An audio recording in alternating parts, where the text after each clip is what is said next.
इदम सूक्ष्म शरीरमपि स्थूल शरीरम विना न कदापि कार्यम करोति अथ अत उभयमपि दर्शनादि कार्यम करोति चेत शृणु विवेकेन विचार्यमाणे दर्शनादि कार्यम सकलमपि सूक्ष्म शरीर साध्यमेव न तो स्थूल शरीर साध्यम। दर्शनादि कार्य सूक्ष्म शरीर का ही साध्य है, स्थूल शरीर के द्वारा नहीं। काष्ठम आश्रित्य अग्नि दाह पावकादि कर्म करोति। काष्ठ का आश्रय लेकर के अग्नि दाह का काम करती है, काष्ठाभावे न करोति, काष्ठ के अभाव में नहीं करती। तथापि अग्नि कार्यमेव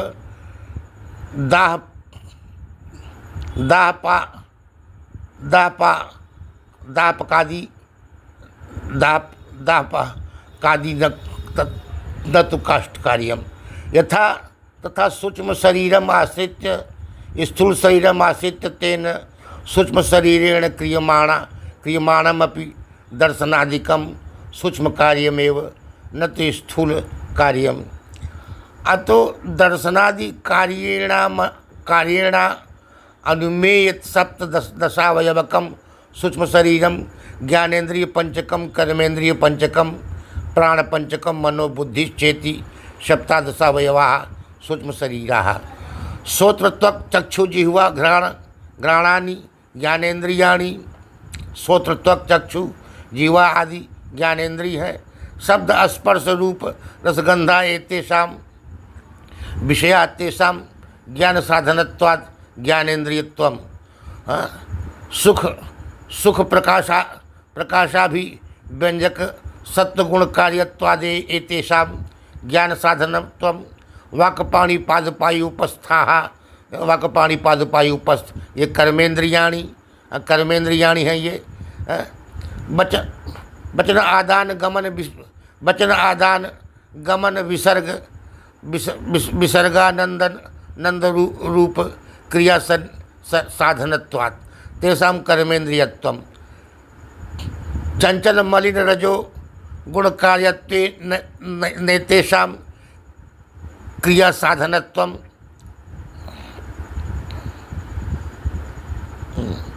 प्राणापान व्योमानो उदान समानाः पंच प्राणाः। प्राण अपान समान व्यान उदान।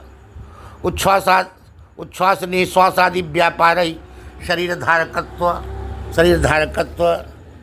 उच्छ्वास निश्वास, सांस का लेना सांस का याना, ये सब प्राण का कार्य है। प्रदत्वात् तादृश सामर्थ्यम च तेषु रजोगुण जन्यत्वादिति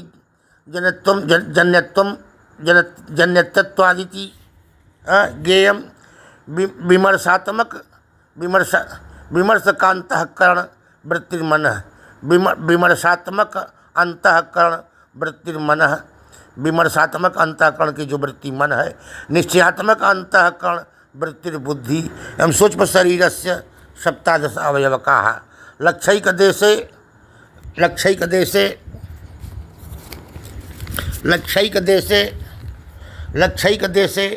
लक्षणस्य आवर्तनम लक्षैकदेशे लक्षणस्य आवर्तनम अव्याप्ति यदा कपिला गौरीति अलक्षे अपि लक्षणस्य वर्तनम अतिव्याप्ति यथा चतुष्पद गौरीति लक्षे क्वापि लक्षणस्य आवर्तनम संभवः यथैक शफा गौरीति दोषत्रपरहितो असाधारण धर्मो लक्षणम। सासना लांगुल ककुद खुरु विषाणी ये गाय का लक्षण है। तो सरफरत्वम गौर लक्षणम कि श्रृंगत्वम गौर लक्षणम कि लांगुलत्वम गौर लक्षणम का ये सब नहीं। सासना लांगुल ककुद खुरु विषाणीत्वम सामस्तेन गौर लक्षणम। असाधारण लक्षण उसका सासना है जो गलकम्बल है।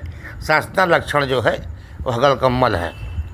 तो इंद्रियम किमितम चेत वायु रूपाधिष्ठान देवताया प्रेरितुम सत्वंच सर्वत्र व्याप्य शीतमुष्णं मृदुं कठिनं कर्कशमित्य अनेक विधम स्पर्श यावत् जातानि तत्त्वम् इंद्रियं चक्षुरिंद्रियं किमिति चेत सूर्यरूपादि अधिष्ठान देवताया प्रेरितम।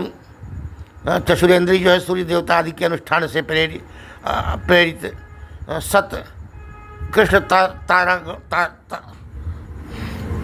कृष्णता रागम आश्रित नीलम श्वेतम रक्तम पीतम हरितम धवलम स्थूलम सूक्ष्मम ह्रस्वम दीर्घम इति उक्तम विधि रूपम यावत् जानाति तच्चक्षुरेंद्रियम। रसनेन्द्रियम किमिति चेत रसनेन्द्रिय क्या है? रसनेन्द्रियम किमिति चेत वर्णरूपाधिष्ठान देवताया प्रेरितम सद्वसनाम आश्रित्य मधुरतिक्त लवण अम्लादि नान षडसांजन्य जानानी, ये खड़ रसेंद्रियाँ हैं। घ्राणेन्द्रिय किमिति चेत घ्राणेन्द्रिय क्या?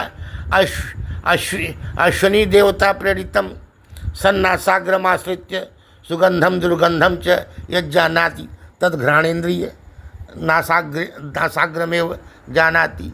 अग्निरूपाधिष्ठान देवतायाः प्रेरितम सत्तालु मूलम अधरोष्ठम तालवादि विशिष्ट उत्तर अधोरोष्ठ दंत कंठ हृदय नाभिमेवा आदि स्थानानि आश्रित्य ये अग्निरूपाधिष्ठानेन कर्मेन्द्रिय लक्षणम।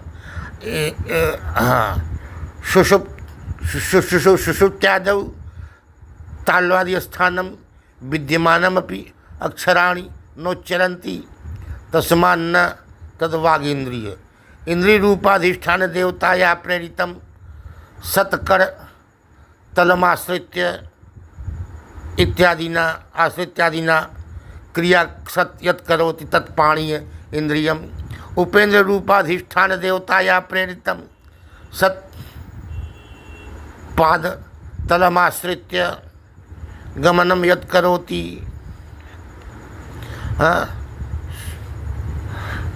इस तरह से इंद्रियों का वर्णन प्रजापति रूपाधिष्ठान देवताया प्रेरितम, प्रजापति के अनुष्ठान देवता से प्रेरित होकर सदयोनिम लिंगम आश्रित्य शुक्लश्रोणितम मूत्र विसर्जनम यत् करोति तत्र उपस्थेन्द्रिय।